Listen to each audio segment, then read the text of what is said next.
Entre mariposas negras va una muchacha morena junto a una blanca serpiente de niebla. Tierra de luz, cielo de tierra. Va encadenada al temblor de un ritmo que nunca llega. Tiene el corazón de plata y un puñal en la diestra. ¿A dónde vas, siguirilla, con un ritmo sin cabeza? ¿Qué luna recogerá tu dolor de cal y adelfa? Tierra de luz, cielo de tierra.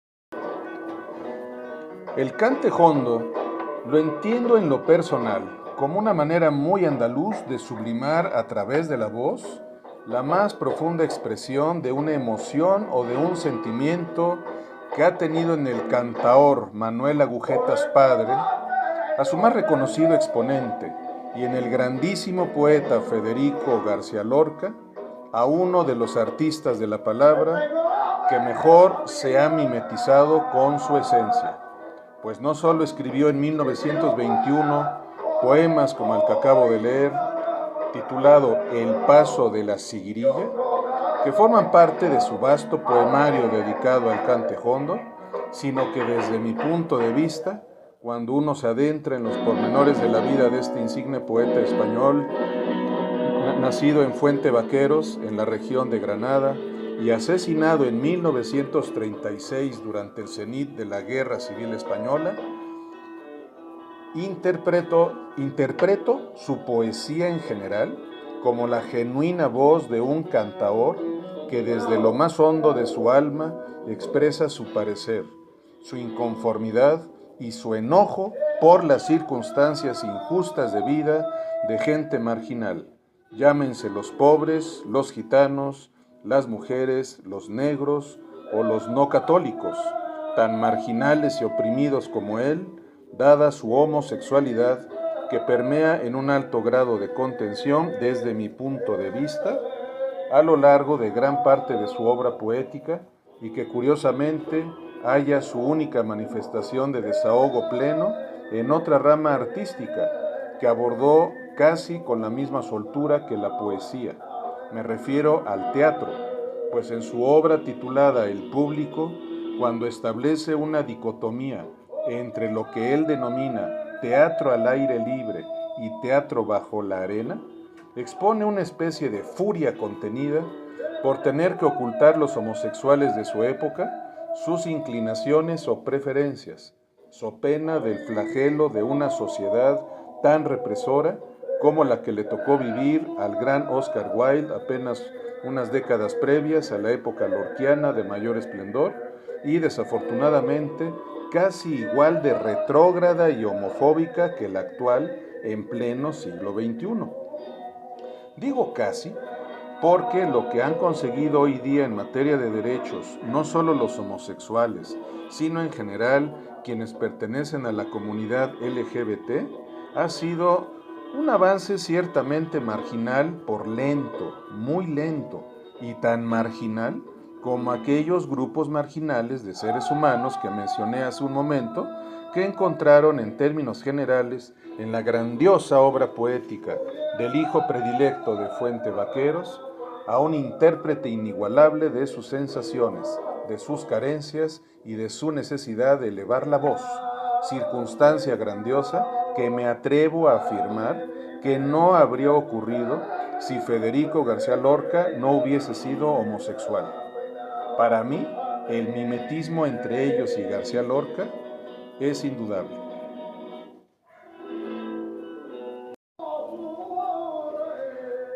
Hola, ¿qué tal, querido escuche? Soy Carlos Rivas Reyes. Esta vez sin querer me metí tanto en esta introducción al video del día de hoy que olvidé presentarme contigo al comienzo. Es obvio, por lo que llevo dicho hasta ahorita, que este video estará dedicado a uno de los grandes poetas del idioma español, don Federico García Lorca. Ahora bien, siguiendo con el hilo de lo que llevo dicho hasta ahorita, aprovecho para comentarte, estimada escuche, que hace unas semanas mi querido editor Rodolfo y yo subimos a este canal un video titulado La homosexualidad y una coma postrera, en que amplío mi postura justo ante el tema de la homosexualidad, que como acabo de decir y asumo la responsabilidad de mi acerto, permea de una manera fundamental en la semilla y en la esencia de gran parte de la poesía lorquiana. Por cierto, hace rato se me olvidó precisar, cuando hice alusión a la obra de teatro de Lorca titulada El Público, que por cierto es una obra de corte surrealista, que cuando la escribió le confió la guarda y custodia del texto a un amigo muy íntimo, pues sabía muy bien que si se daba a conocer en ese momento, me refiero a los alrededores del año 1930, y ya no digamos si se intentara escenificar su contenido en un teatro, le caería encima la espada flamígera de la sinrazón y de la represión gubernamental. Antes de seguir adelante, estimada escuche, creo pertinente comentarte que como fondo musical de este video continuaremos deleitándonos con la voz inigualable de este singular cantautor, Agujetas el Viejo, un personaje pues, de gran abolengo en España, conocido seguramente por casi todos los españoles, porque, quiero insistir, García Lorca se identificó mucho con los gitanos, entre otras muchas minorías, y en particular al cante jondo le dedicó un poemario completo. Por eso considero bastante oportuno seguir poniendo como fondo musical piezas de este insigne músico, y más adelante Rodolfo y yo vamos a poner como fondo musical algunos fragmentos de ciertas composiciones de un insigne compositor español, uno entre varios. Me voy a referir en particular a Manuel de Falla. Adelanto por qué. Manuel de Falla fue un gran músico español. Él comenzó a destacar un poquito antes que lo hiciera como poeta García Lorca.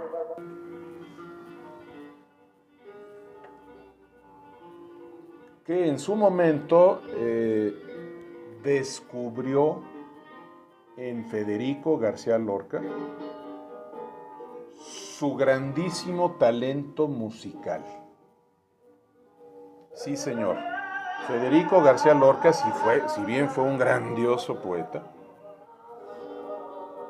puedo afirmar que si hubiera tenido tiempo de seguir desarrollando y perfeccionando sus dotes como músico, hubiera llegado a ser casi tan grande músico y en particular pianista que como poeta. Incluso quiero adelantar una hipótesis. Si Manuel de Falla hubiera conocido a Federico García Lorca unos cuantos años antes de cuando descubrió este diamante en bruto, digámoslo así, mi hipótesis es que Federico García Lorca hubiera seguido quizá otro derrotero en su vida. porque, como lo referiré un poco más adelante, cuando se hable de algunas notas biográficas de Federico, tenía planeado y con mucho entusiasmo veía la idea de irse a París para desarrollarse sobre todo como músico. Fue la oposición de su padre en ese momento la que impidió que Federico fuera a París a perfeccionar sus dotes musicales. Entonces, esta hipótesis creo que es fundada. Si don Manuel de Falla lo hubiera conocido unos años antes, otro hubiera sido el camino a seguir por este artista neorrenacentista. ¿Por qué bautizo así a don Federico? Porque ahí te va, estimada escucha. Además de grandísimo poeta, o sea, poeta consagrado, de un músico en ciernes, visto como una gema de verdad valiosísima, resulta que también tenía un gran talento para el dibujo. Dígalo si no, elogios merecidos y fundados que hizo de algunas obras dibujísticas de Federico, nada más y nada menos que Salvador Dalí, a quien dedicaremos un pequeño espacio para referir pues esta relación, vamos a dejarlo ahorita en sentimental, que hubo entre Federico García Lorca y Salvador Dalí. A lo que quiero llegar es que Federico García Lorca, sin duda, para mí, fue un artista neorrenacentista. Es un individuo que nació con un talento especial para las artes en general. Desafortunadamente, al morir a una edad tan tierna como los 38 años de edad, pues se vio trunco el desarrollo de este portentoso artista, con el cual, por su grandeza, ya tenía yo pensado cerrar este ciclo de videos que hemos subido desde hace ya muchos meses, mi querido editor Rodolfo y yo, y al que vamos a dar conclusión la próxima semana. Lo que estoy queriendo dar a entender es que mi admiración por Federico García Lorca como artista plenipotenciario, así lo calificaría yo, es inmensa.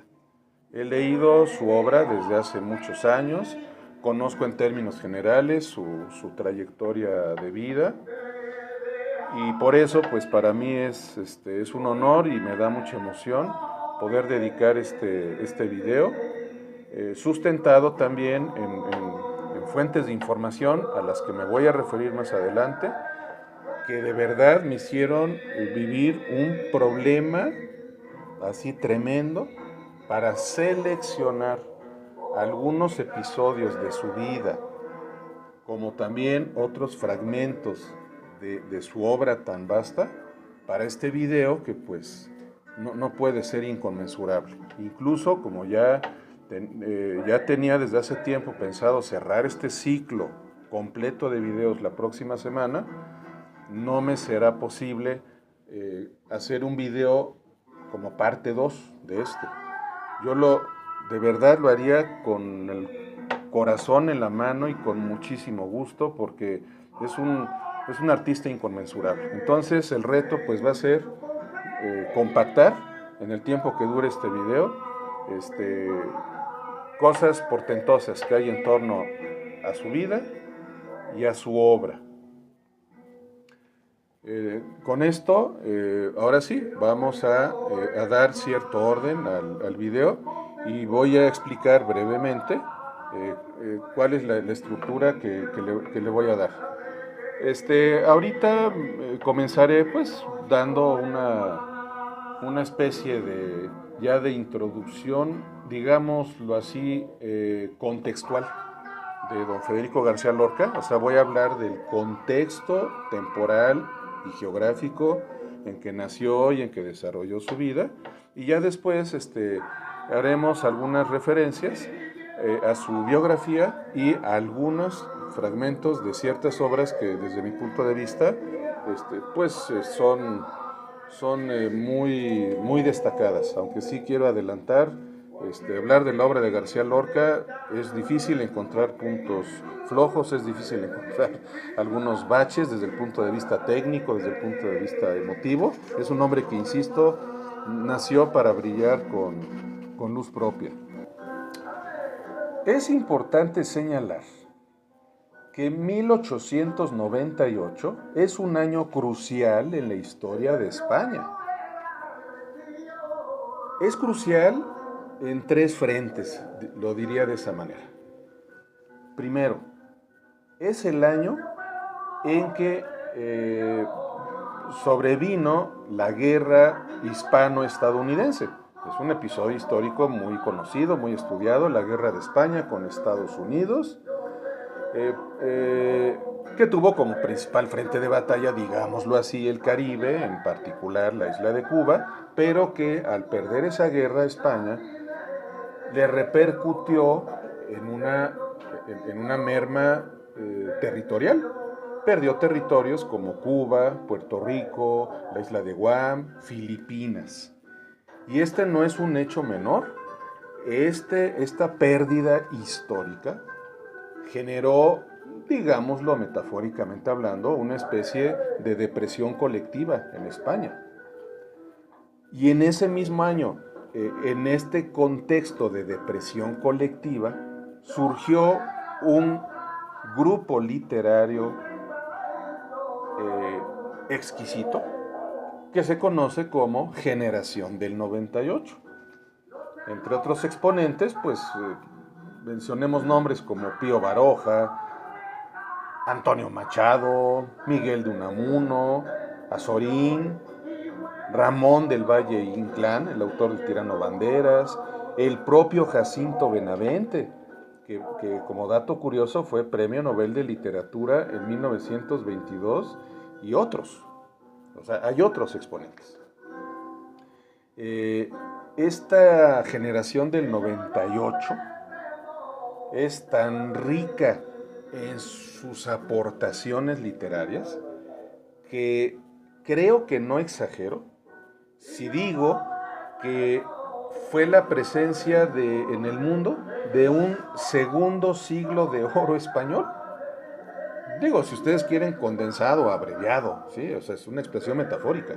Un segundo siglo de oro español. O sea, un siglo de oro que siguió aquel que protagonizaron Tirso de Molina, Lope de Vega, Calderón de la Barca, Miguel Cervantes, etc. Y esto me lleva a exponer un tercer escenario alrededor de este año 1898. Y creo que es el más importante para efectos de este video. Es el año que vio nacer a este gran poeta al que vamos a dedicar el video. Federico García Lorca. Nació ese año, justamente en 1898, en Fuente Vaqueros, perteneciente a la región de Granada, en Andalucía, España. Hecho que no considero una mera coincidencia, ni mucho menos algo fortuito. Sinceramente opino que, digámoslo así, como si la vida le hubiera dicho a España: en este año, si bien vas a recibir un golpe muy fuerte con la pérdida de aquellas posesiones de ultramar, eso se va a compensar con el nacimiento derivado de esa situación que generó una depresión colectiva en tu nación. Va a derivar en la semilla de una generación de autores excepcionales que te van a dar lustre en la historia. Me refiero a estos autores que mencioné, Generación del 98. Pero no solo eso, sino que van a ser ese mismo año quien para muchos es considerado el más importante escritor español.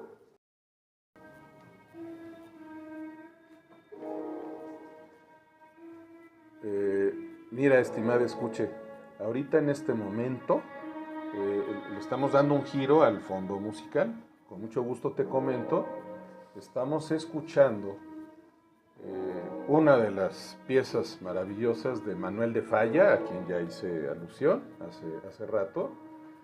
Esta obra de él es Noche en los Jardines de España, una obra deliciosa en que sí considero oportuno señalarte que la grabación que estamos escuchando, la parte orquestal la dirige nada más y nada menos que Plácido Domingo, que quizá alguna gente se ubica cuál ha sido la trayectoria musical completa de don Plácido, pero habrá algunos de ustedes, estimados escuches, que lo ubiquen únicamente como cantante de ópera, que ha sido de los grandes cantantes, sin duda, del siglo XX.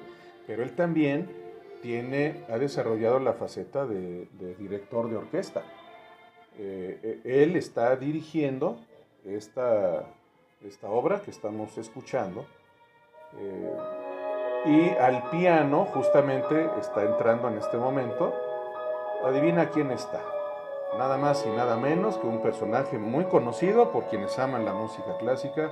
Me refiero a Daniel Barenboim, un músico también que ha escrito con letras mayúsculas su trayectoria musical. Como dato curioso, esto por quien le interesen datos útiles, él fue esposo de Jacqueline du Pré. Jacqueline du Pré ha sido una de las grandes violonchelistas de comienzos de la segunda mitad del siglo XX, que desafortunadamente falleció por una enfermedad terrible conocida como esclerosis múltiple. Entonces sí, quise hacerte esta aportación sobre esta joya musical que estamos escuchando. Ahora bien, mientras seguimos deleitándonos oyendo esta pieza, voy a explicar brevemente cómo va a ser la dinámica de este video. Quiero remarcar que yo estaría encantado de dedicar 2, 3 videos, 4, 6, 8 horas a hablar de todo lo que hay alrededor de la vida y obra y talentos de Federico García Lorca. Desafortunadamente, pues no, voy a tener que encapsularlo en una especie de cáscara de nuez, digámoslo así. Entonces, a partir de este momento, pues voy a ir improvisando un poco. Quiero decirte que tengo en mi mesa de trabajo 2 libros que son fundamentales. El primero son nada más y nada menos que las obras completas de Federico García Lorca, la célebre edición Aguilar. Para quienes son amantes de los libros, saben de qué estoy hablando. Es una edición, es una colección invaluable. Bueno, y por otro lado, tengo en mi mesa de trabajo la que quiero ser muy cuidadoso. No sé si a la fecha siga siendo considerada por los expertos como la mejor biografía de don Federico García Lorca. Pero si no es hoy día la mejor, te aseguro que está entre las 2 o 3 más reconocidas en el mundo. Y me refiero a este libro en 2 tomos que tengo ahorita en mis manos, titulado Vida, Pasión y Muerte de Federico García Lorca, cuyo autor es un nombre que se escribe con letras mayúsculas. Me refiero al irlandés, hoy nacionalizado español, Ian Gibson. Cualquier persona que cuando menos medio conozca la vida y la obra de García Lorca sabe de qué estoy hablando. Ian Gibson es un hombre reconocidísimo en España y en el mundo. Es de las personas que conocen más a fondo la vida y la obra de don Federico. Esto lo quiero remarcar, estimada escuche, porque son de esos casos que de verdad son muy agradecibles en la historia de la humanidad. Simplemente quiero aprovechar para citar como ejemplos nombres como Hugh Thomas, que también él fue un hombre, no necesariamente irlandés, pero él fue británico, y en mi país, que es México, él también dejó una impronta casi casi tan grande como Ian Gibson como historiador.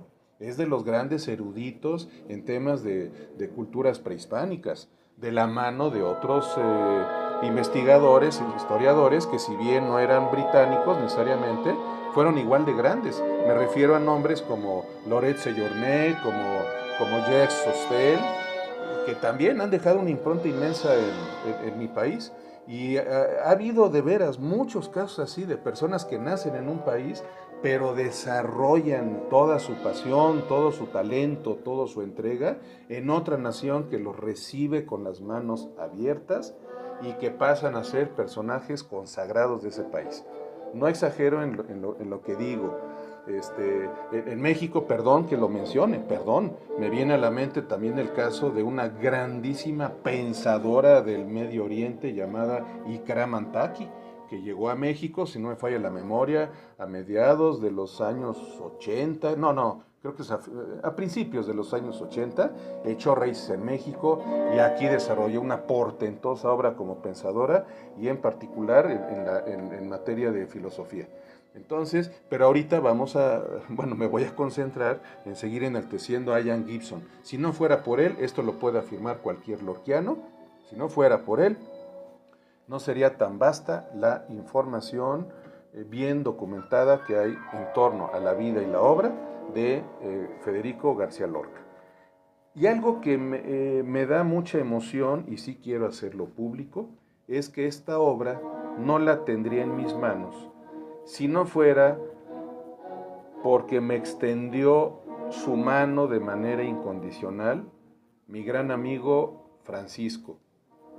Si es que llegas a escuchar este video, Francisco, públicamente tienes mi más hondo agradecimiento por haberme prestado esta obra invaluable de Ian Gibson, que es tuya, me la prestaste para poder enriquecer mi video.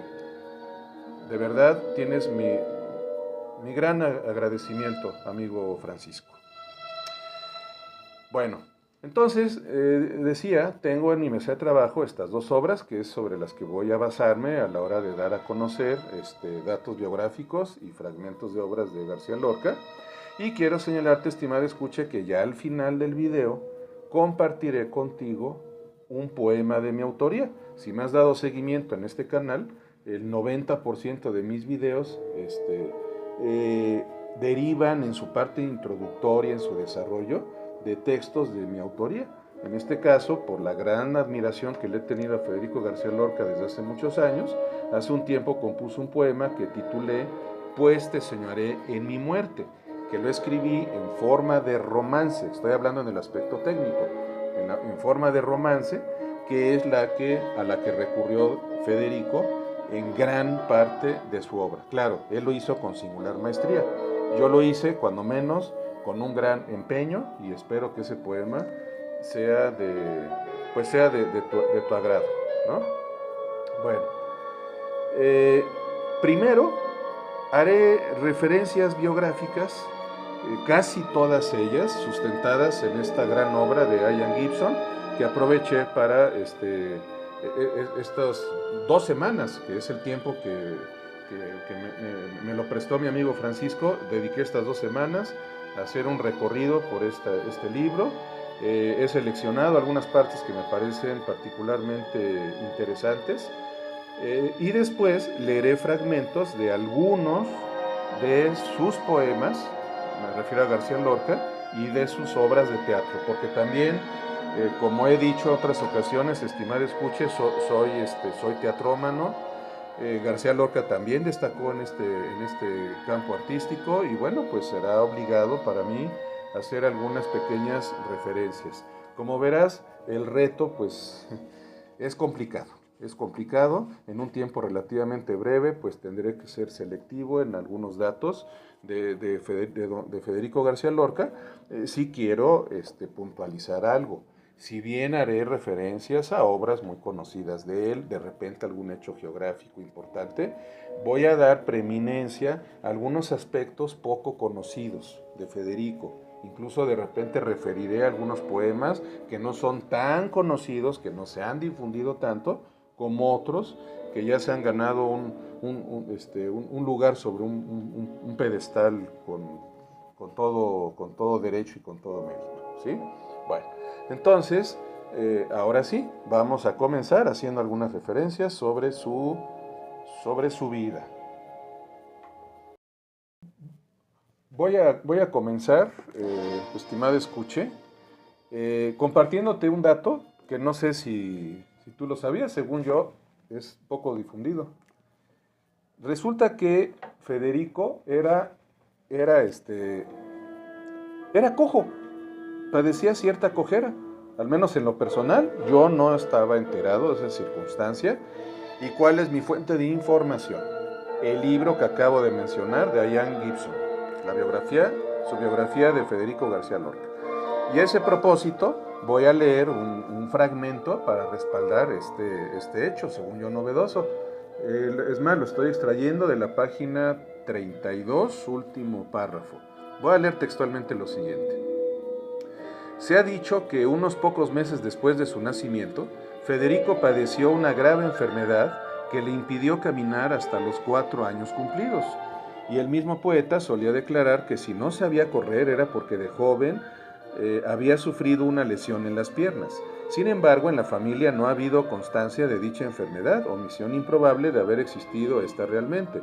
Carmen Ramos, por su parte, negó siempre que el niño hubiera sufrido tal percance e insistía en cambio en que a los 15 meses caminaba normalmente. Preciso es decir, sin embargo, que el poeta tenía los pies absolutamente planos y además la pierna izquierda bastante más corta que la derecha, defectos sin duda congénitos y que prestaban a su andar un balanceo característico recordado después por numerosos amigos. Entonces, estimado escuche, por lo que acabo de leer de una fuente más que autorizada, bueno, pues no hay duda de que pues él cojeaba y sobre todo que ese fue un hecho particular de su físico que sin duda pues sí repercutió un poco, no se sabe si un poco o un mucho en su aspecto emocional, en su personalidad. ¿Okay? Entonces es un dato que me pareció sensacional cuando lo descubrí aquí en el libro de Ian Gibson. A este propósito, fíjate, estimada escucha, aprovecho para comentarte que hubo una mujer, por cierto, más o menos contemporánea de Federico, Mileva Maric, a quien dediqué gran parte de un video. Ella, por cierto, perdón, ella fue la primera esposa formal de Albert Einstein, y en el video que le dediqué hablé de su brillantez, de su gran lucidez mental. Ella destacó en un campo completamente distinto al de Federico. Ella fue una grandísima científica y, como lo expliqué en aquel video, ella, con ciertos fundamentos que esgrimí en el video, ella fue una pieza fundamental para que Albert Einstein no solo pudiera dar a conocer su teoría general de la relatividad, sino que, la verdad sea dicha, Mileva Maric aportó varias de las ideas que hizo suyas Albert Einstein en dicha teoría. Y esto lo menciono porque Mileva Maric también cojeaba de una de sus piernas. Y bueno, esto lo menciono porque es una curiosa coincidencia, y esto es una prueba, sin duda, de que hay gente que puede tener cierta limitante física, pero pues que eso se compensa con un desarrollo y una lucidez mental extraordinarias. Por eso lo quise traer a colación. Aprovecho para sugerirte, estimada escuche, si es que no me has hecho el honor de hacerlo, escuchar el video en donde me explayo sobre todas las aportaciones que dio esta grandísima mujer, Mileva Maric. Esto lo hice en un video titulado Novak Djokovic, entre cineasta y una gran mujer. Solamente por si genera suspicacia el título, es porque ahí hablé de 3 grandes personajes serbios de la historia: Mileva Maric, Emir Kusturica, un cineasta quizá por ti conocido, y el grandioso tenista serbio Novak Djokovic. Bueno, pero sigamos adelante con el tema que nos ocupa en este video, y al efecto me sigo basando en el delicioso recorrido que pude hacer por esta estupenda biografía de Ian Gibson a propósito del poeta que nos convoca el día de hoy. Fíjate que un poco más adelante en este libro, Ian Gibson refiere justamente lo que yo dije al comienzo del video. Hace referencia al gran talento musical que tenía Federico. Y al efecto, pues sí, también quiero citar brevemente el párrafo en cuestión. Dice Ian Gibson: más precoz aún fue la aparición de la habilidad musical propia de los García. Antes de hablar, se refiere a la familia de los García, o sea, es un talento que ya también venía de familia. Antes de hablar, Federico tarareaba ya las canciones populares y se entusiasmaba con la guitarra. Eso manifiesta la madre del poeta. Pero después señala que fueron varias las veladas en donde Federico complació a los circunstantes, es decir, a los que estaban presentes en esos eventos, en esas veladas, y la gente reconoció sus dotes pianísticas. También hace un momento mencioné que en alguna ocasión don Manuel de Falla, cuando lo escuchó por primera vez al piano, a Federico, palabras más, palabras menos, pues dijo: ¿qué hace este hombre escribiendo si sus dotes son portentosas en el campo de la música? Estoy resumiendo ideas no solo de Ian Gibson, sino de la mayoría de los biógrafos de Federico, que enaltecen esta cualidad. Fíjate, estimada escuche, que también leyendo este libro de Ian Gibson, me enteré de que en la casa familiar de Federico había pues una gran biblioteca, pero resulta que entre otros muchos libros, en esa biblioteca que era inmensa, estaban las obras completas de Víctor Hugo. Y está demostrado que algunos de los primeros textos que leyó, que bebió literalmente García Lorca como ávido lector, porque hemos de decir que también fue un hombre culto, un gran lector, están las obras completas de Víctor Hugo. Leyó Los Miserables y en particular le llamó poderosamente la atención otra de las muchas obras de Víctor Hugo, denominada Hernani. Al efecto, Ian Gibson señala así tal cual lo siguiente. Dice, cito: también quedaría reflejada aquella lectura, se refiere a Hernani, aquella lectura en un temprano poema de Lorca, denominado Realidad. Y al efecto, Gibson transcribe el siguiente fragmento: mi madre leía un drama de Hugo, los troncos ardían, en la negra sala otro sol moría, como un cisne rubio de melancolía. No es de extrañar que Lorca considerara que tenía con su madre una deuda extraordinaria. Lorca llegó a decir textualmente, esto lo sigo extrayendo del libro de Ian Gibson: ella me ha formado a mí poéticamente y yo le debo todo lo que soy y lo que seré. Bueno, a propósito de su madre, fíjate, estimada escuche, que de ella, pues prácticamente heredó Federico su devoción católica.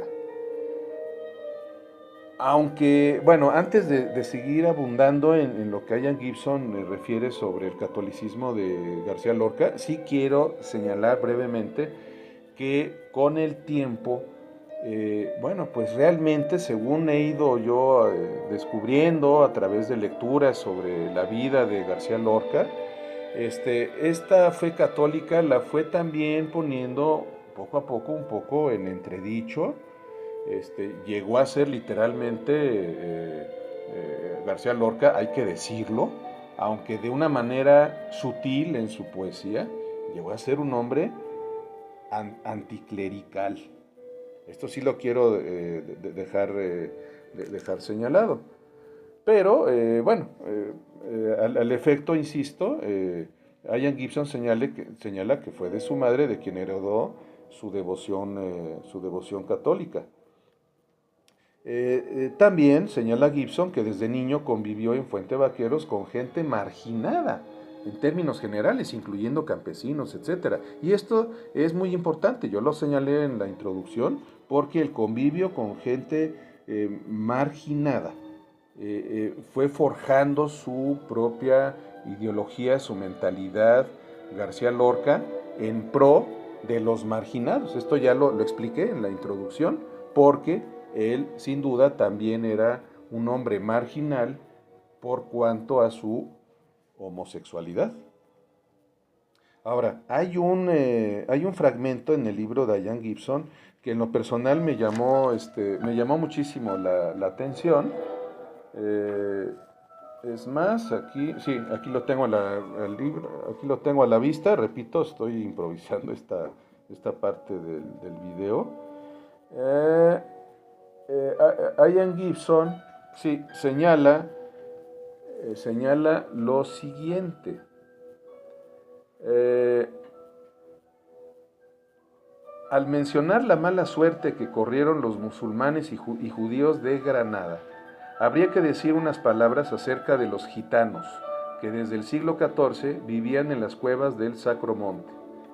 En 1499, Fernando e Isabel publicaron un edicto por el cual los egipcianos, que por cierto es el vocablo original de donde deriva gitanos, debían abandonar sus costumbres itinerantes y establecerse en un sitio fijo. Tampoco en los siglos siguientes se libraron los gitanos del acoso, pero pese a todo consiguieron sobrevivir, tal vez porque nunca supusieron una amenaza para el orden establecido. El poeta, o sea, se refiere a García Lorca, había conocido de niño a varias familias gitanas de Fuente Vaqueros, donde parece que constituían entonces el 10% de la población, y durante su adolescencia visitaría asiduamente las cuevas del Sacro Monte. El romancero gitano surgiría en parte del contacto de Lorca con esas gentes exóticas de extracción india, cosa que es cierto, esa es la fuente remota de los gitanos, India, que pese a tan lejanos orígenes, a menudo parecen más andaluces que los propios andaluces. Y termino citando lo siguiente del libro de Ian Gibson.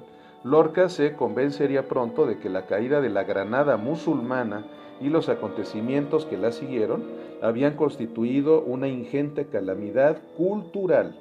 Nunca cambiaría de opinión.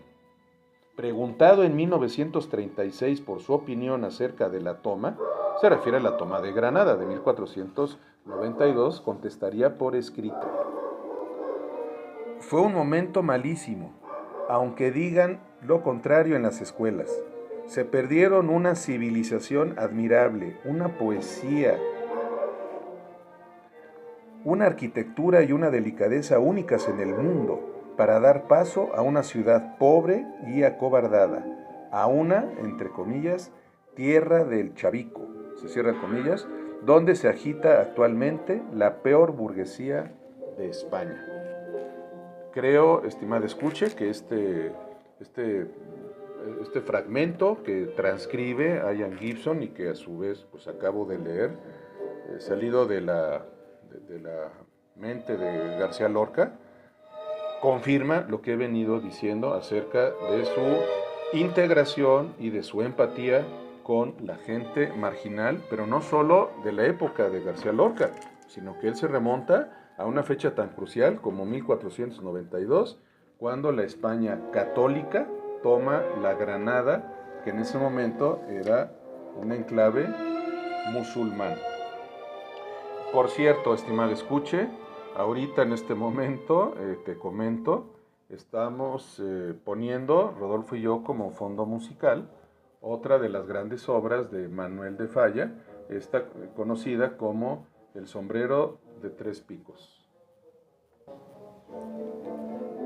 Fíjate, estimada escuche, que entre las páginas 120 y 131 de su libro, Ian Gibson, híjole, hace de verdad, estimada escuche, una descripción deliciosa sobre lo que era el ambiente que permeaba adentro y alrededor de la conocida como residencia de estudiantes en la que estuvo dentro varios años Federico García Lorca.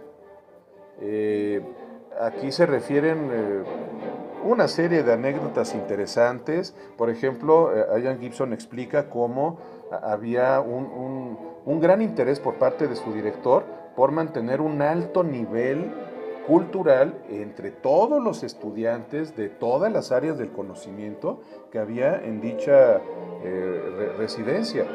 Antes de que se me olvide, entre otros compañeros, Federico García Lorca llegó a tener al gran cineasta Luis Buñuel. Allí es donde lo conoció. Ian Gibson refiere que Luis Buñuel sí se caracterizaba, a diferencia de Federico García Lorca, por cuidar mucho su físico. Practicaba mucho ejercicio al aire libre. Parece ser que gustaba de que todos los ahí presentes pues se dieran taco de ojo, ¿no? Con su muy bien delineado cuerpo derivado de tanto ejercicio que hacía don Luis Buñuel. Pero hay una parte que a mí me impresionó porque también se dieron cita a lo largo de los años conferenciantes extraordinarios. Voy a referir nombres que cita Ian Gibson en su libro de personas ilustres en la historia que llegaron a dar conferencias en esta residencia de estudiantes. Esto es para que nos demos idea, estimada escuche, de verdad del altísimo nivel cultural que prevalecía en el establecimiento.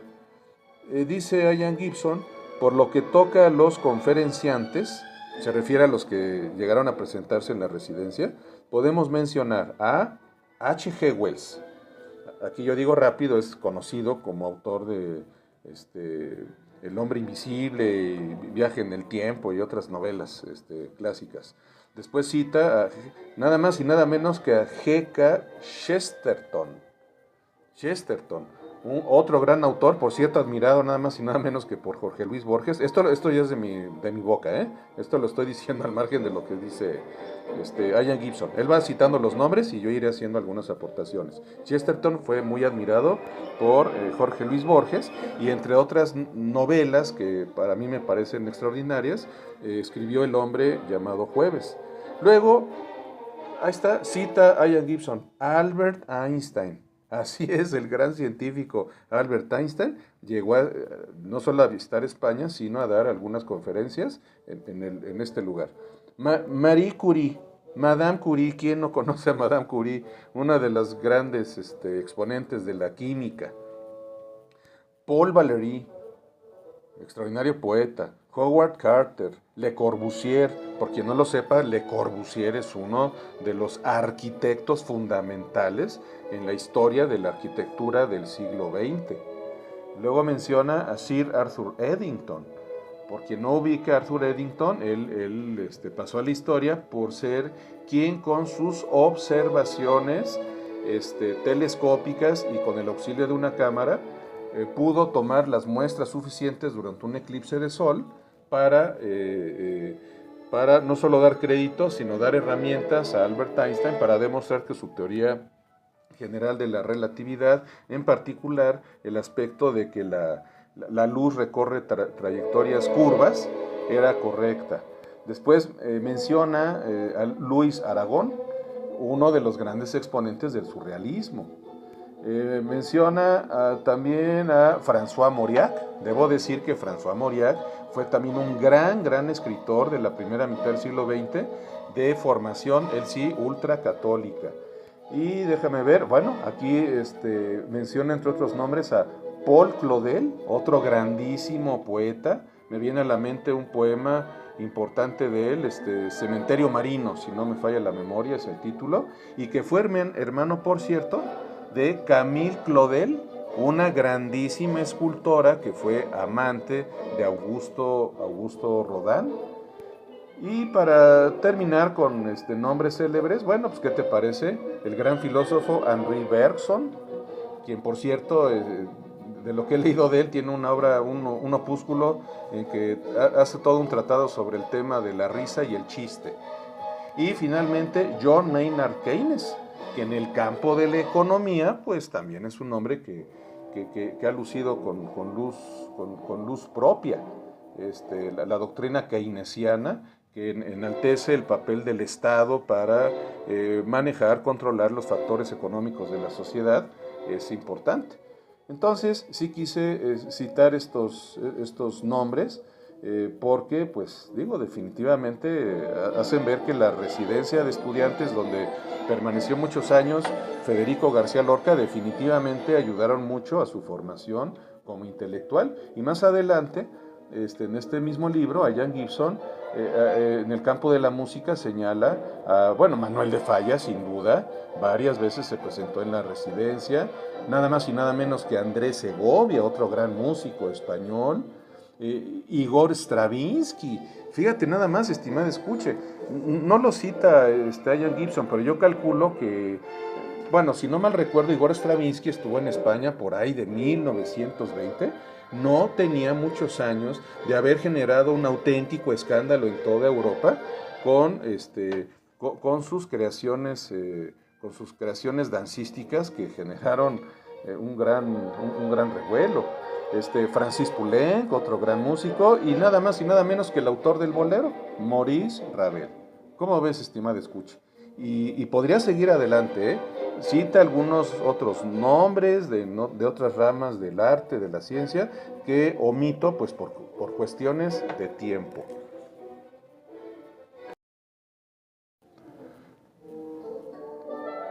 Fíjate que por cuestiones de tiempo y no por otra cosa, estimada escuche, tendré que ir cerrando las pinceladas que estoy haciendo de hechos a veces poco conocidos de la vida de García Lorca y que refiere en su libro a Ian Gibson. Me quiero referir en particular a lo que significó Claude Debussy, me refiero al grandísimo compositor de música de principios del siglo XX francés, Claude Debussy, el papel que desempeñó, bueno, que representó para el propio García Lorca y para los españoles en general. A ese propósito te comento, ahorita de fondo estamos escuchando una obra titulada Iberia, que es, cuya autoría es de Claude Debussy y que tiene una relación directa con España y con García Lorca. Al efecto, me permito leer textualmente el siguiente fragmento de la obra de Ian Gibson. De los compositores extranjeros atraídos por España, el que más cerca llegaría a asimilar la esencia de la música popular del país era sin duda Claude Debussy. En sus numerosas obras de inspiración española, Debussy rara vez cae en el pastiche, tendencia presente, por citar un solo ejemplo, en el Capricho español de Rimsky-Kórsakov. Debussy, ojo, no estuvo nunca en Granada, pese a que la ciudad lo atraía poderosamente. El enamoramiento tuvo lugar en 1900, cuando en la exposición de París le había llamado la atención un grupo de gitanos andaluces, posiblemente granadinos, que interpretaban cante jondo. De allí surgió primero la obra para dos pianos, Lindarga, en fin. Aquí me salto algunas líneas, estimada escuche, y más adelante el propio Ian Gibson señala, el año 1910 vio el estreno de su imagen para orquesta Iberia, con referencias andaluzas, que es la que estamos escuchando, estimada escuche. Y la publicación en el primer libro de los preludios y una serenata donde vuelve a evocarse el tema andaluz. Más adelante, en otro párrafo, Ian Gibson señala, a Lorca le llegaría a apasionar la música de Debussy. Estimaba que en La Puerta del Vino y la Soir dans Grenade, discúlpeme por mi mal francés, ambas con ritmo de habanera, el francés había obrado el milagro de captar, sin conocerlo personalmente, el ambiente de la Granada nocturna, la Granada de la Alhambra y el Generalife, con sus estanques y fuentes bañados por luz lunar. Y esto, definitivamente, a Federico García Lorca le causó una honda impresión. Y quiero aprovechar para señalar que, cuando yo me enteré de este episodio de Claude Debussy que señala Ian Gibson en su libro, no pude evitar que viniera a la mente un gran poeta argentino, Jorge Luis Borges, que entre otros poemas tengo muy presente uno titulado Benarés. Benarés es una población hablando de la geopolítica actual, si no me equivoco, es de Bangladesh, lo que era la Pakistán oriental. No estoy muy seguro si es Bangladesh o está todavía en la parte nororiental de India. O sea, no quiero meter la pata. El caso es que Benarés es una población de esa región de Asia y Jorge Luis Borges escribió un extraordinario poema dedicado a aquella ciudad e igual que Debussy, que jamás conoció Granada, Borges no tuvo necesidad de tener presencia física en aquella ciudad de Benarés para componer con las referencias que tenía de dicha ciudad, componer un poema que en verdad vale mucho la pena leer y que te recomiendo ampliamente, estimada escucha.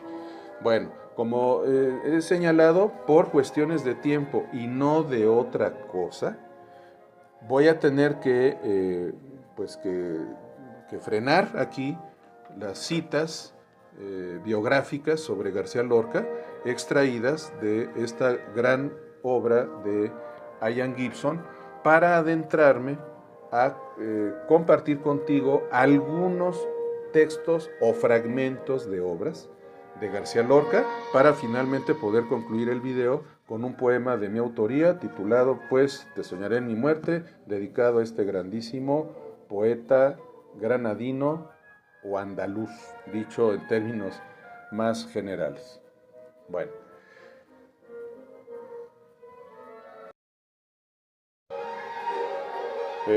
Antes de dar inicio, estimada escuche, a compartir la lectura de algunos fragmentos de obras lorquianas, solo como comentario, ya dejamos de oír Iberia de Claude Debussy y estamos reanudando la obra que estábamos oyendo hace rato, El sombrero de tres picos, de Manuel de Falla.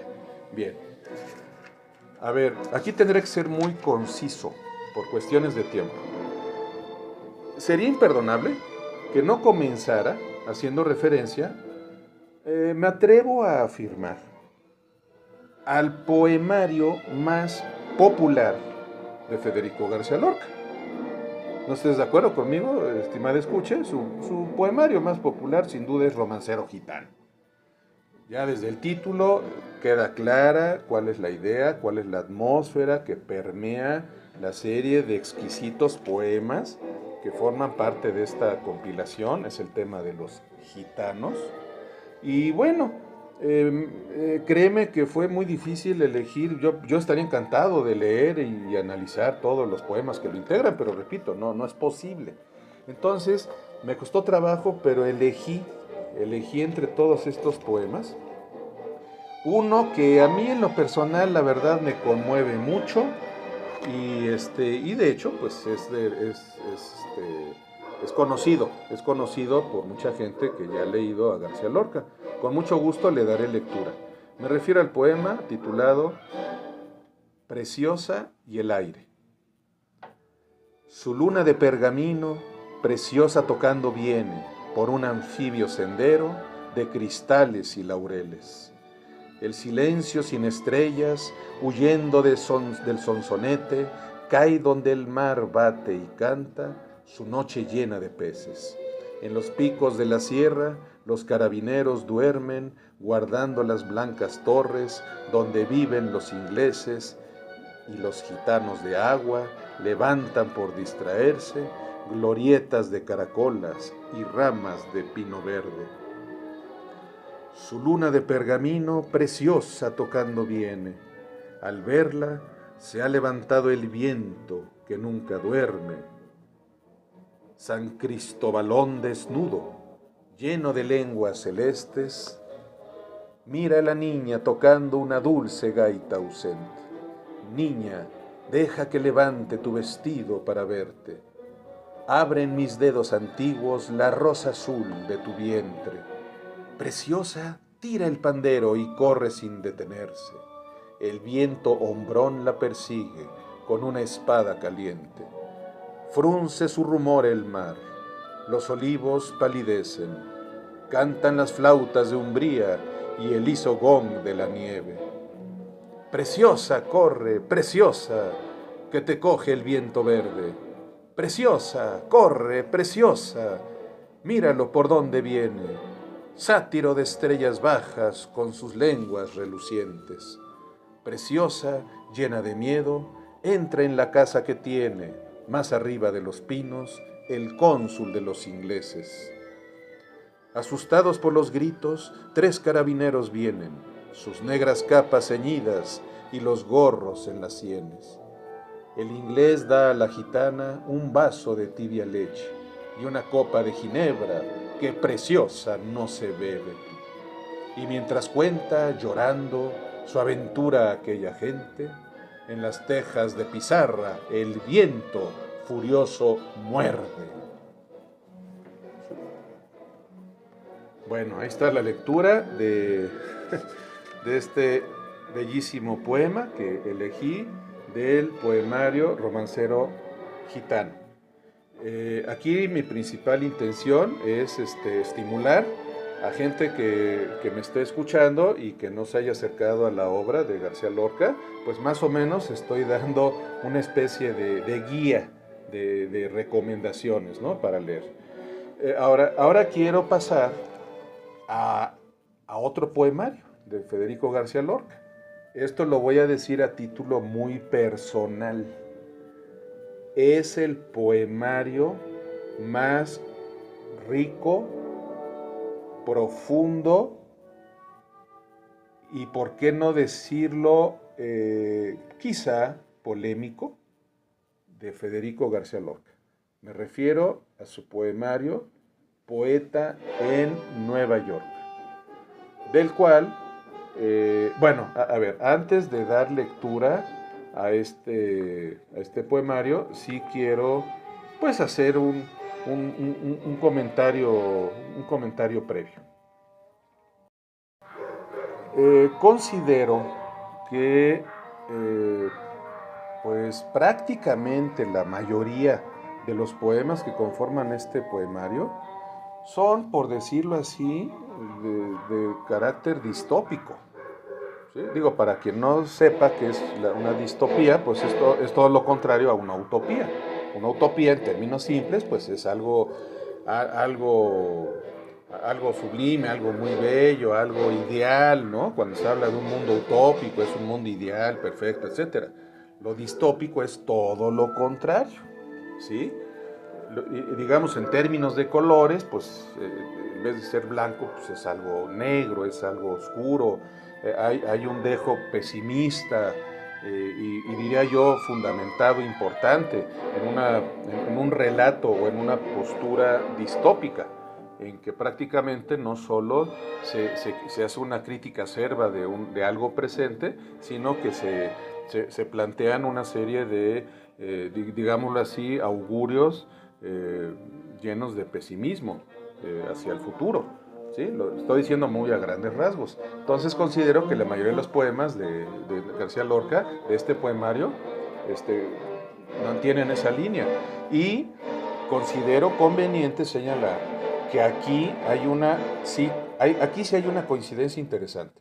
Cuando Federico García Lorca llega a Nueva York, que si no me falla la memoria fue en 1929, digo a comienzos, me parece recordar, lo hizo en un momento personal muy difícil. Estaba pasando por una honda depresión, acababa de terminar con quien en ese momento era su pareja sexual, digámoslo así, pero además en ese momento se estaba prácticamente consolidando una aparente ruptura, que bueno, fue temporal, pero ruptura al fin y al cabo, con Salvador Dalí y con Luis Buñuel, sus grandísimos amigos. Y de Dalí pues ya referí que fue algo más que su amigo, fue un hombre al que siempre le profesó un gran cariño y, por qué no decirlo, un gran amor. Debo decir que Salvador Dalí en ese año hizo una crítica muy seca, muy directa de su poemario Romancero Gitano. Eso por un lado. Y por el otro, acabo de referir, termina con su pareja sexual del momento, entonces anímicamente, cuando llega a Nueva York, lo hace en un estado, pues, en un estado de postración muy notorio. Y si a eso agregamos que lo que le toca presenciar en Nueva York le va a generar la idea de que Nueva York no significa más que la alienación del ser humano, no significa para Lorca como un excesivo culto a la mecanización. Bueno, pues imagínate, vamos, me pongo en el lugar de Lorca y digo, pues vaya que fue un año dificilísimo en ese aspecto de su sensibilidad emocional y artística, porque algo importantísimo, estimada escuche, ese es el año en que sobreviene el famoso crack bursátil que dio origen a la conocidísima crisis económica estadounidense que después se exportó al mundo, el crack bursátil, el crack financiero, la bancarrota de las bolsas, de los bancos. Y esto es algo fundamental porque a García Lorca le tocó ver con sus propios ojos cómo se reestructuraba y, por qué no decirlo, se resquebrajaba la estructura social estadounidense. Desafortunadamente, quienes salieron perdiendo fueron los marginados, y en particular García Lorca va a hacer referencia a los negros, ¿sí? Entonces esto lo quiero decir como una especie de comentario introductorio a este poemario que a mí en lo personal me parece el más grandioso de García Lorca, y del cual, bueno, pues voy a seleccionar dos, tres poemas que sí te quiero adelantar, estimada escuche. No digo que sean crípticos, ¿sí? No, pero sí te adelanto, no son tan de fácil comprensión como los de Romancero Gitano, algunos otros poemas un poco más ligeros de García Lorca, pero son poemas muy profundos. Te extiendo una cordial invitación a que tú por tu cuenta consigas un ejemplar de este poemario y con calma lo vayas aprendiendo a analizar. Son poemas de verdad muy profundos. Bueno, me voy a arrancar con un poema que se titula Nacimiento de Cristo. Aquí, antes de darle lectura, bueno, pues yo te invito a que imagines, estimada escuche, lo digo como una especie de provocación, qué habría sucedido si Jesucristo hubiera nacido en Nueva York, en el Nueva York de esa época.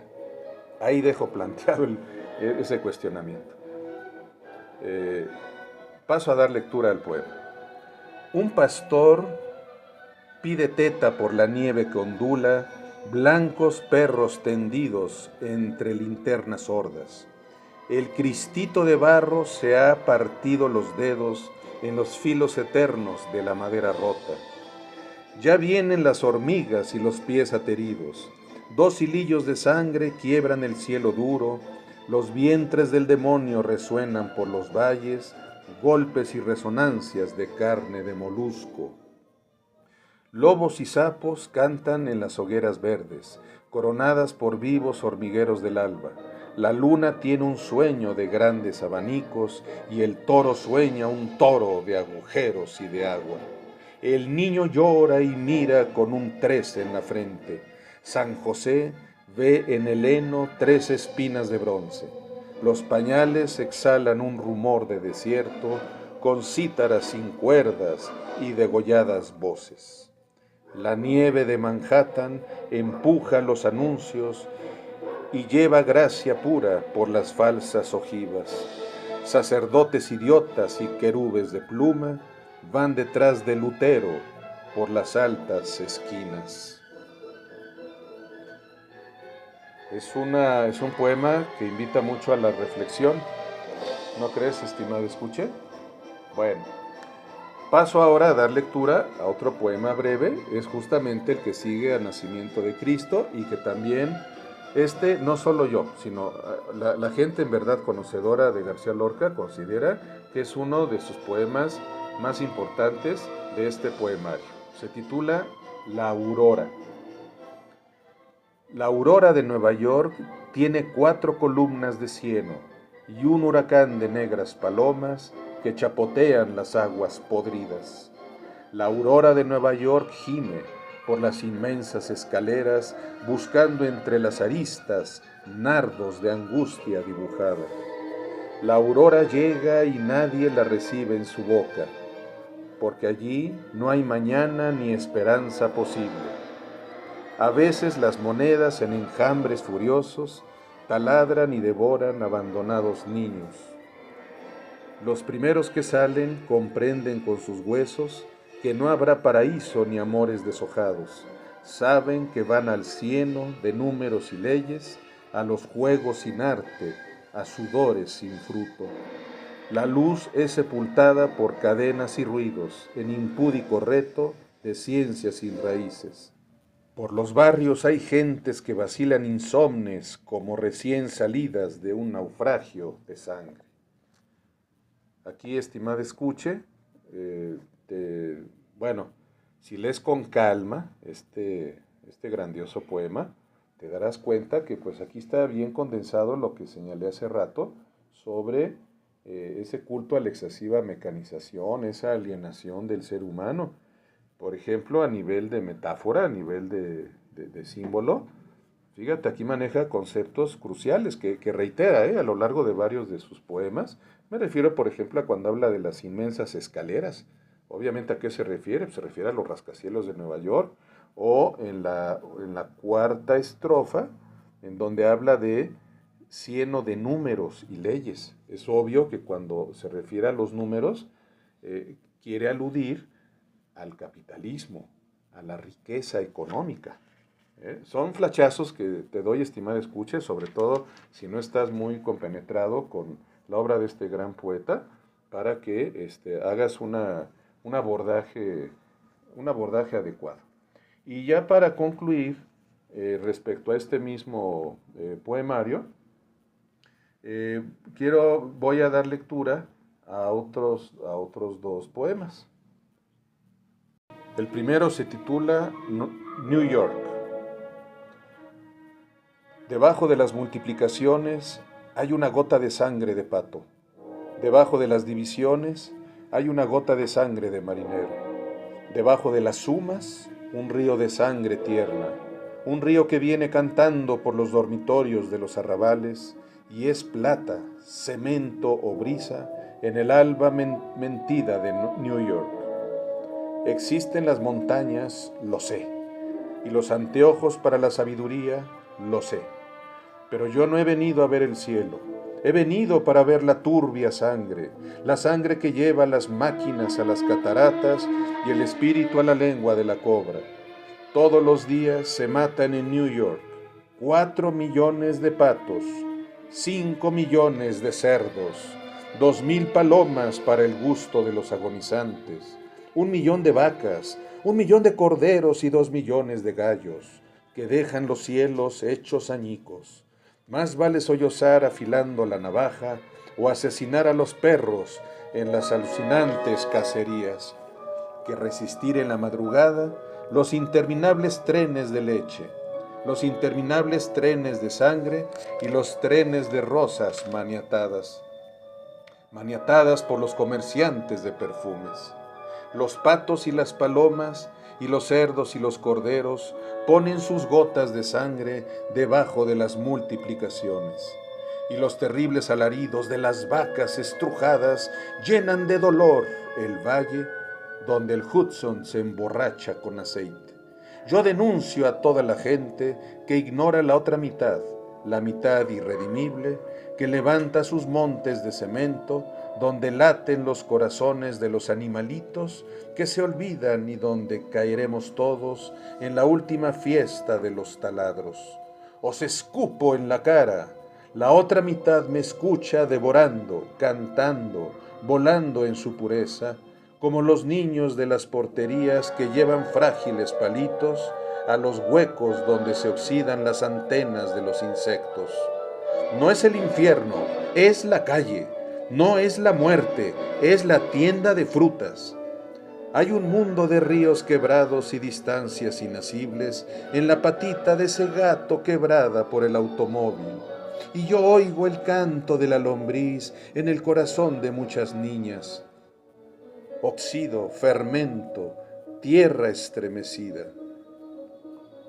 Tierra tú mismo que nadas por los números de la oficina.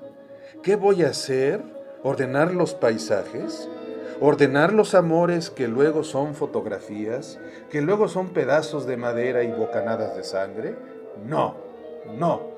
Yo denuncio la conjura de estas desiertas oficinas que no radian las agonías, que borran los programas de la selva, y me ofrezco a ser comido por las vacas estrujadas cuando sus gritos llenan el valle donde el Hudson se emborracha con aceite.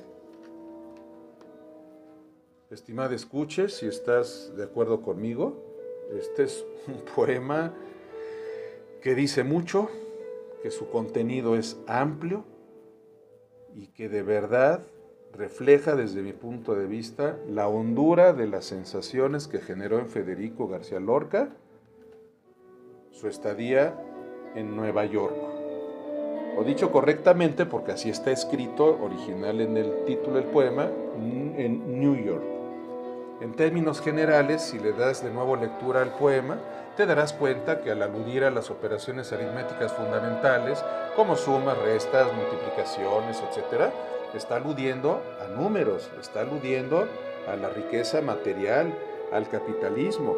Y quedó muy claro que también recurre al empleo, a veces simbólico y a veces no tanto, de los animales, que representan la vida, los seres vivos que se ven asfixiados y aniquilados en este ambiente ofuscante de la ciudad de Nueva York.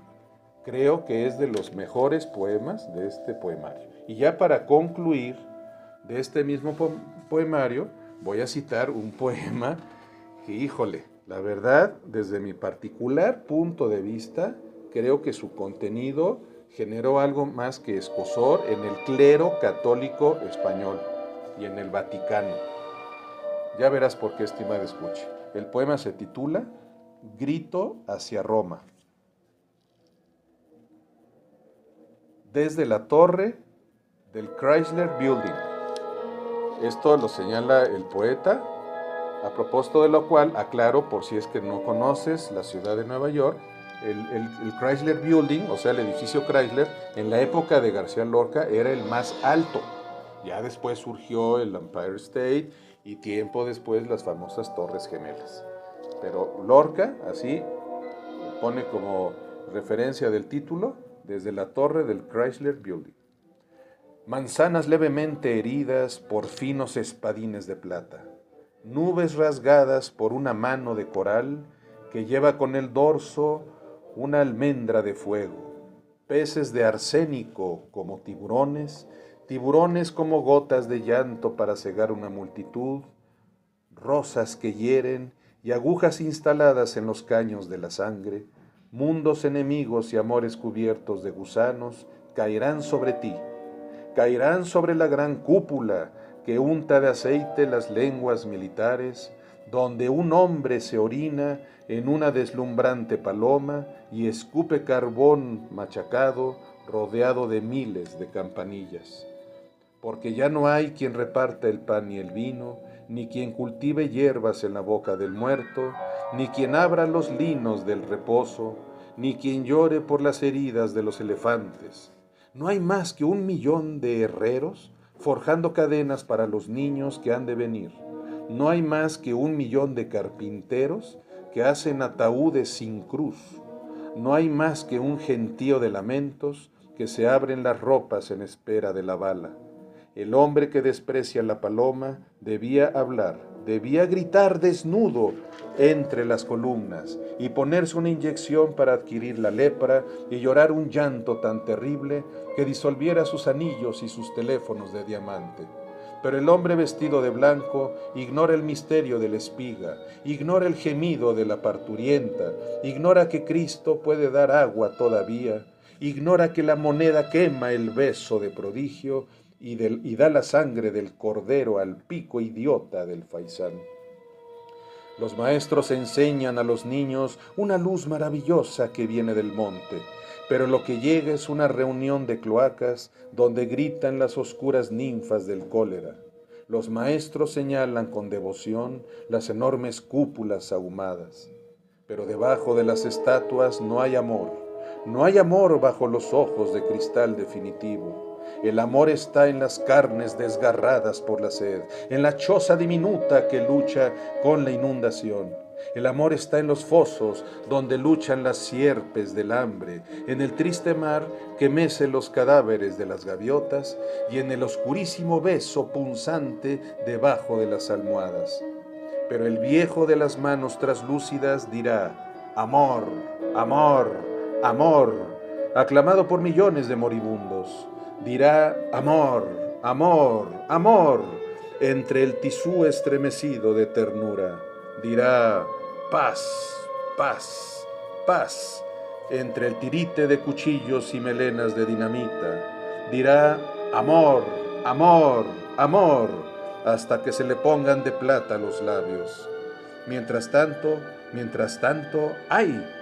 Mientras tanto, los negros que sacan las escupideras, los muchachos que tiemblan bajo el terror pálido de los directores, las mujeres ahogadas en aceites minerales, la muchedumbre de martillo, de violín o de nube, ha de gritar aunque le estrellen los sesos en el muro, ha de gritar frente a las cúpulas, ha de gritar loca de fuego, ha de gritar loca de nieve, ha de gritar con la cabeza llena de excremento, ha de gritar como todas las noches juntas, ha de gritar con voz tan desgarrada, hasta que las ciudades tiemblen como niñas y rompan las prisiones del aceite y la música, porque queremos el pan nuestro de cada día, flor de aliso y perenne ternura desgranada, porque queremos que se cumpla la voluntad de la tierra que da sus frutos para todos. Estimada escuche, si estás de acuerdo, este es un poema muy intenso, muy profundo y, ¿por qué no decirlo?, ha de haber generado no solo polémica, sino que ha de haber incomodado a algunos sectores importantes de la sociedad, en particular las gentes de la cúpula del poder, y hablo no solo del poder económico, sino del poder eclesiástico. Para mí es indudable que en la primera estrofa que leí, en particular en el verso donde dice: donde un hombre se orina en una deslumbrante paloma y escupe carbón machacado, se refiere al Papa. Y más adelante, en otra estrofa, si es que relees reescuchas o lees por tu cuenta el poema, encuentro una alusión a su homosexualidad. En la parte donde dice, permítame un segundo, sí, hay un verso que dice: y en el oscurísimo beso punzante debajo de las almohadas. Y en el verso siguiente vuelve a aludir al Papa, sin duda, donde dice: pero el viejo de las manos traslúcidas dirá: amor, amor, amor. Bueno, ahí lo dejo a tu consideración, estimado escuche. Es una crítica acerba vamos a decir, al acuerdo, al amaciato hecho en los altos niveles entre las esferas del poder político y eclesiástico. Porque no es cosa menor, ni es coincidencia, que ese año 1929 se celebraron los conocidos como Tratados de Letrán, en que el gobierno italiano fascista de Mussolini dio reconocimiento, otorgó personalidad jurídica propia al Vaticano. Y ese es un hecho no menor, estimada escuche, para comprender el contexto de este poema. En fin, aquí concluyo mi referencia a algunos de los muchos poemas que conforman este que para mí es el más grande poemario, no solo de Federico García Lorca, sino de la historia de la literatura en idioma español.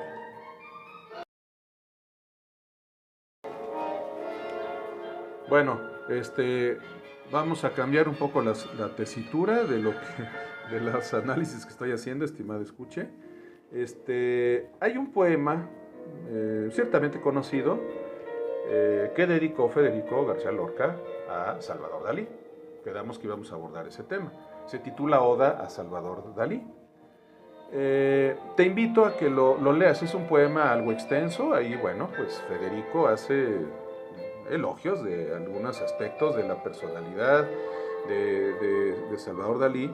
Entonces, a propósito de este tema, yo solo quiero, digamos, decir muy en síntesis qué tanto de verdad hubo detrás de esa relación que empezó siendo de amistad entre Dalí y García Lorca, qué tanto hay de real y qué tanto hay de fantasía.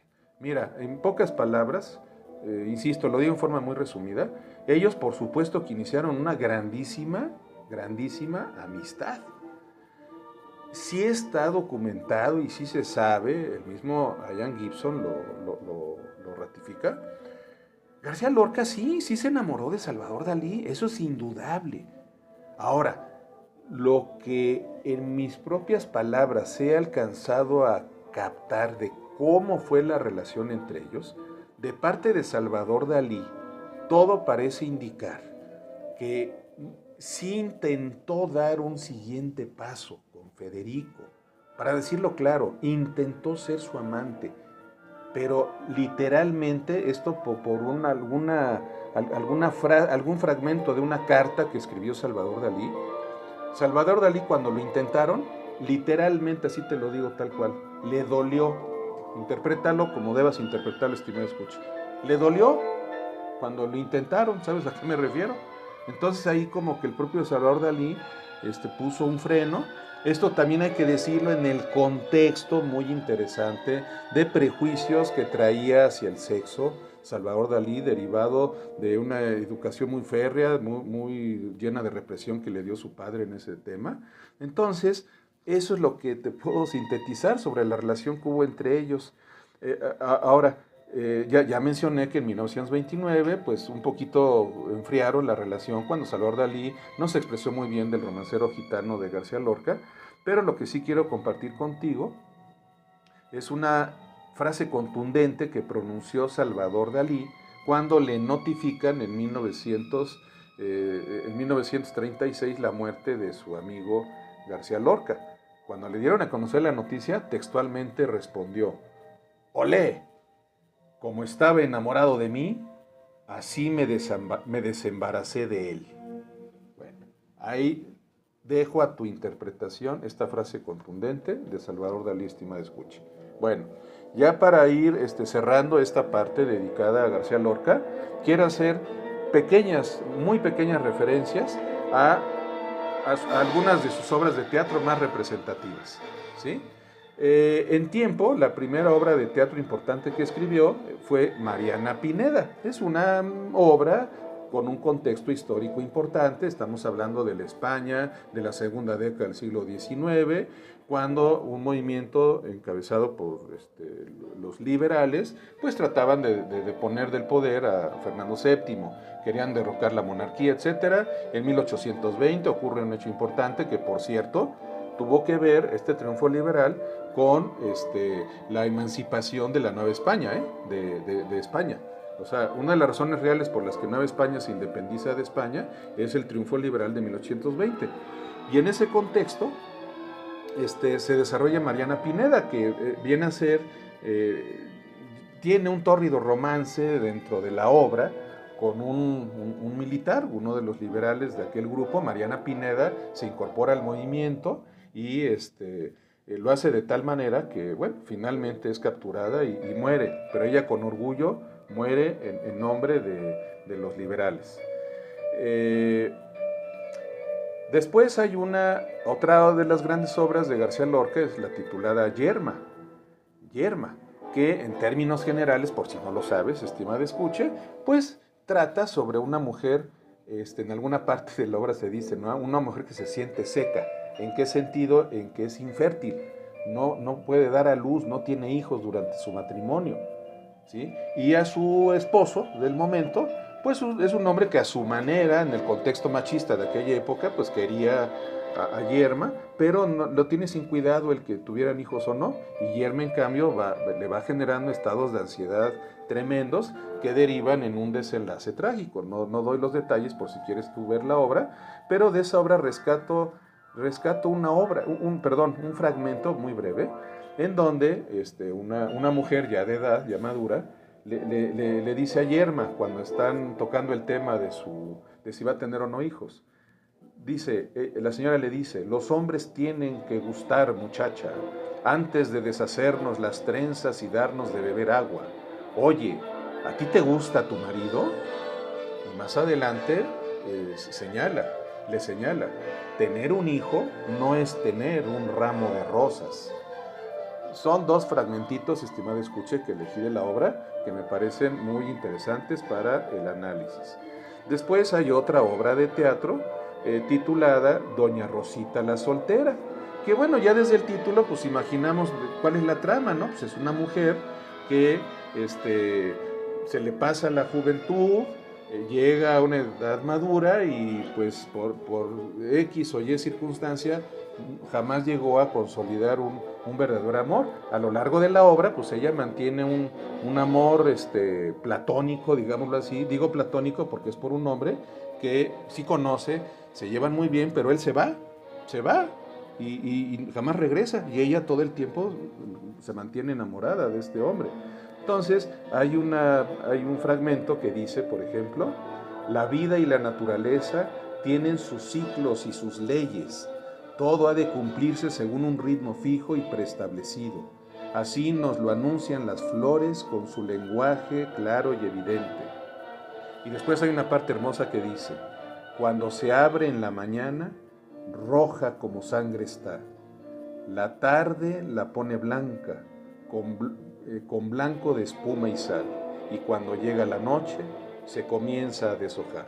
Me parece una metáfora maravillosa que resume la esencia de la trama que se lleva a cabo en esta obra.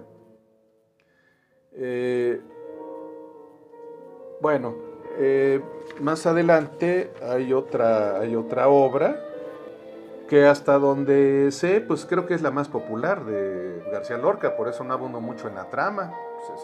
Se titula Bodas de Sangre. Incluso ya desde el título pues te imaginarás, ¿no?, de qué trata la obra. Aquí, como un dato curioso, fíjate que hay un solo personaje con nombre, que es Horacio. Y respecto a los demás personajes, no se les refiere como por un nombre propio. Es algo interesante. Bueno, de esta obra, cuyo argumento es sencillo y la mayoría de la gente lo conoce, extraje un fragmento alusivo al cierre, al final. Es la parte donde ya Horacio y su acérrimo enemigo sostienen un enfrentamiento a navajazos, literalmente. Bueno, hay un fragmento que dice, ya cuando están ambos agonizando: flores rojas los ojos y sus dientes dos puñados de nieve endurecida. Los dos cayeron y la novia vuelve teñida en sangre, falda y cabellera. Cubiertos con dos mantas, ellos vuelven. Bueno, es un fragmento que me parece también muy emotivo. Y ya para cerrar, vamos a aludir de hecho, a la última obra de teatro que compuso García Lorca. Fue ya poco tiempo después de su muerte. Me refiero a la también muy conocida La Casa de Bernarda Alba. También su trama es muy conocida, no es muy difícil de explicar. Bernarda Alba es una mujer que enviuda 2 veces, tiene 5 hijas, y en el segundo luto, o sea, digo el segundo, cuando muere su segundo esposo, impone un luto por 8 años a sus hijas. Y literalmente dice: aquí todas permanecemos encerradas, con todo el ambiente de claustrofobia ¿Qué implica? De esta obra, bueno, extraje los siguientes fragmentos. Hay al comienzo de la obra una parte en donde Bernarda Alba está hablando con una de las hijas, y la hija, Bernarda Alba dice: los pobres son como los animales. Le responde la hija: los pobres sienten también sus penas. Y responde Bernarda: pero las olvidan delante de un plato de garbanzos. Y responde la hija: comer es necesario para vivir. Y responde Bernarda, altisonante y soberbia: a tu edad no se habla delante de las personas mayores. E impone un luto por 8 años, en donde textualmente dice Bernarda: no ha de entrar en esta casa el viento de la calle. En fin, con esto concluyo citas de algunas obras de teatro memorables de García Lorca, y solo quiero sí puntualizar algo importante en torno a esta obra de Bernarda Alba. Fíjate, estimada escuche, este es todo un tema que se ha estudiado con profundidad. La historia que cuenta García Lorca en esta obra está basada en hechos reales. La Bernarda Alba de la realidad se llamaba Paquita Alba. Y el Pepe el Romano, que es el personaje masculino principal de la obra, que supuestamente sostiene amores con 3 de las hijas, en la realidad fue un tal Antonio Benavides. Lo que quiero decir muy brevemente es que esto generó polémica. La propia madre y la hermana de García Lorca le pidieron de favor que, si bien iba a escribir la obra, que variara un poco la trama y sobre todo que variara los nombres. A esto se opuso García Lorca y bueno, en el pecado llevó la penitencia, porque hay algunos estudiosos que dicen que esto generó ojeriza entre Paquita Alba y la familia de García Lorca, y algunos especulan que esto pudo tener que ver con el desenlace trágico de la vida de García Lorca. En fin, como te habrás dado cuenta, estimada escuche, lo que hice fue dar algunas pinceladas únicamente, algunos destellos sobre la vida y la obra infinitas de Federico García Lorca. Por cuestiones de tiempo, bueno, pues aquí tendré que suspender esta referencia, y ya para cerrar el video, ahora sí compartiré contigo un poema breve de mi autoría dedicado a Federico García Lorca. Antes de dar formal lectura, estimada escuche, a mi poema, pues te soñaré en mi muerte, sí, es importante que te haga la siguiente observación. Sobre todo me dirijo a quien conozca de técnica poética, y para quien no lo sepa, bueno, lo va a aprender ahorita. Está escrito en forma de romance, que pues es la forma poética a la que recurrió con muchísimo más frecuencia García Lorca en sus poemarios. Por eso elegí esta forma para estructurar mi poema. Brevemente explico. Todos los versos en un romance deben ser octosílabos, es decir, de 8 sílabas. Y una segunda regla, una segunda reglita, que no es nada fácil asumir, pero yo traté de hacerlo por el gran amor y pasión que me genera la poesía de García Lorca. Resulta que los versos pares, es decir, el 2, el 4, 6, 8, etcétera, etcétera, deben, por cuanto a la rima, deben tener una rima, se dice asonante, así abuelo de pájaro, que es una rima asonante. No es una rima perfecta, es decir, no deben coincidir exactamente las últimas sílabas de cada vocablo, no, sino que lo que sí deben coincidir son sonidos, es decir, vocales, ¿sí? Para facilitarte la comprensión de lo que estoy señalando, estimado escuche, mi estimado Rodolfo me hará favor de subir para que puedas ir dando seguimiento a lo que voy a leer y puedas analizar el contenido y la forma en que me ajusto a la forma del romance. Mi poema se titula Pues te soñaré en mi muerte. Sueño que soy romancero gitano de pura cepa, que en su caló de algodones absorbe gran energía de un vate de Andalucía, que en sus versos de elegía pergeñó bien sin saberlo, mi helicón de plumas tersas, que se posa en una rama color de encendidas breas, y con su pico de cera graba con el caló, ¡ea!, de ese gitano que soy, palabras hechas poema que hacen feliz reverencia a gran sol de hispanas letras, que con calor exquisito pegó con de amor su tea en su haz gravitatorio a la vida y a ella muerta. Aguas del Guadalquivir son el arca de mi sueño, calafateada en España. Amnón es grumete de heno que es quemado por Amón. De dicha arca en que navega, con lisonjas encubierta, que se apalabran con celos en el poema gitano, que mi helicón muy bermejo veo que suscribe en la cera, movido por mi gran celo, por las aguas de mi sueño. Se cae la rama del árbol, tal pesa mi inspiración.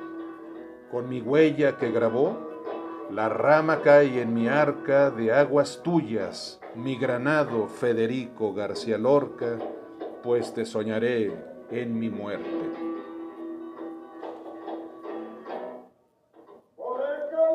Aquí he de señalar, estimada escuche, que en el 1, 2, 3, en los cuarto y quinto versos de la segunda columna, aludo a Amnón, donde digo Amnón es grumete de heno que es quemado por Amón.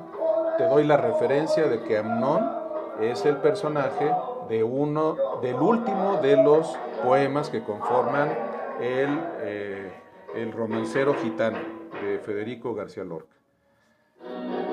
Espero que este poema, bueno, pues haya sido de tu agrado y no me resta sino cerrar este video compartiendo contigo un dato histórico interesantísimo.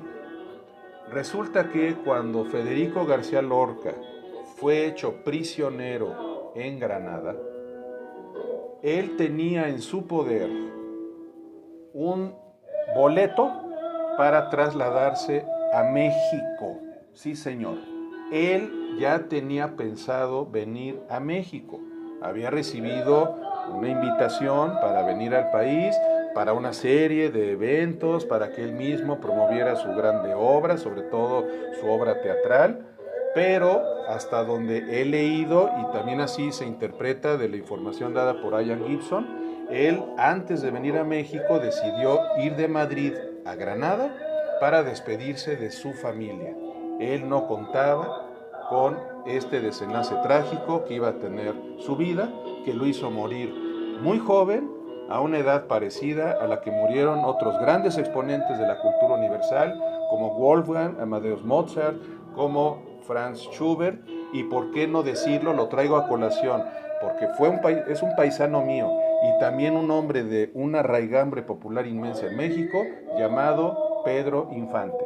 Hay gentes que tienen aureola grande y que al morir jóvenes mueren en mayor calidad de héroes, y sobre todo lo más triste, uno se queda pensando qué tanto quedó por aportar de esas grandes mentes, y en particular por del personaje Federico García Lorca, que fue el leitmotiv, el eje central de este video que preparé con muchísimo cariño. Y antes de despedirme, te recuerdo, estimada escuche, la próxima semana subiremos, Rodolfo y yo, un video donde compartiré un último texto escrito por mí, y en el que me despediré con mucho agradecimiento hacia el público que me ha honrado con su atención, con su tiempo, siguiéndome algunas personas a lo largo de este ciclo de casi 40 videos. Por lo pronto me despido, reiterándote mi eslogan de lucha como divulgador cultural. Concibo a la cultura como una variante de la felicidad, entendida esta última como un estado del ser que hay en el amor al prójimo, su manifestación más bella y redituable.